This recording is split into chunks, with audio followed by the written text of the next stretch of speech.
Banglo Sungai Petani, eksklusif di atas bukit. Bersebelahan, tasik yang tenang. Peluang keemasan yang jarang muncul.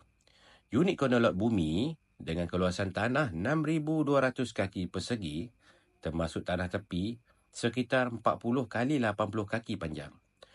Ruang sempurna untuk privasi dan impian landscape anda. Dan yang paling menarik, semua ini datang dengan bonus. Duty stamp, yuran guaman dan MOT, semuanya percuma.